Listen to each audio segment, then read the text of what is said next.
અને શરૂ કરીએ છીએ આજનો વિડીયો। 500 વર્ષ પૂર્વે સિંહોરના રાજમહેલમાંથી એક બ્રાહ્મણ પોતાનો જીવ લઈને નાસતો હતો। એની પાછળ મોત પોકારતું હતું।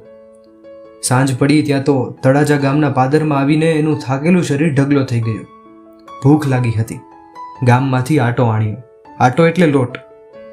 આસપાસથી અડાયા વીણીને આગ પેટાવી, પણ પાસે વાસણ નહોતું। આટો રૂમાલમાં નાખીને એમાં પાણી નાખ્યું। પાણી શી રીતે રહે? લોટ મસળાતો નથી। ભૂખે અંધારા આવે છે, માથે મોત ગાજે છે, ધુમાડો લાગવાથી નેત્રોમાં પાણી ઝરે છે। દુઃખના આંસુઓ એ ધુમાડાના આંસુઓની સાથે વળીને શ્રાવણ ભાદરવાની ધારા સર્જે છે। સામી વાવને કાંઠે બે યુવતીઓ બેઠેલી।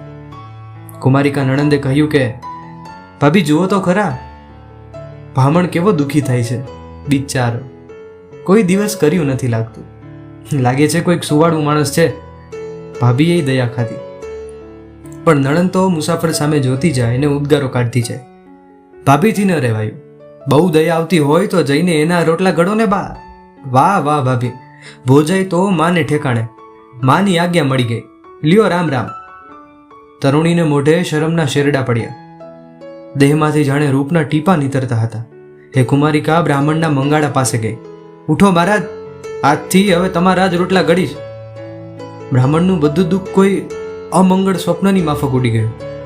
મીઠી મીઠી નજરે ટગર ટગર ટાંપી રહ્યો। ફરી અવાજ આવ્યો, ઉઠો, પણ તમે કેવા છો? અમે ખાંધડા, અમે ધાખડા બાબરિયા। અર, હું બ્રાહ્મણ વટલી જાઉં? ના ના, પ્રીતિને વળી વટાવ કેવા? ઉઠો બ્રાહ્મણ। બ્રાહ્મણ ઉઠ્યો। ત્યાં શાસ્ત્ર નહોતું, પુરોહિતના મંત્રોચ્ચાર નહોતા, સપ્તપદી, ચોરી કાંઈ નહોતું। 3 પથ્થરના મંગાળામાં અગ્નિદેવ પડતા હતા। તેની સાક્ષીએ લગ્ન થયા।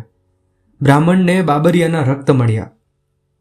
ગામના રાજા એભલવાળાએ દંપતીને દુઆ આપીને ટીલું કર્યું, પણ કપાળે નહીં, કોટે, કારણ કે બ્રાહ્મણ વટલ્યો।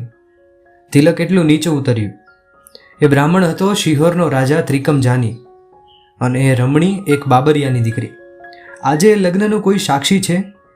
કોઈ શિલાલેખ? કોઈ પાડ્યો? અરે ભાઈ, કોટિલા નામની આખી જાતિ જ આજ મોજૂદ છે।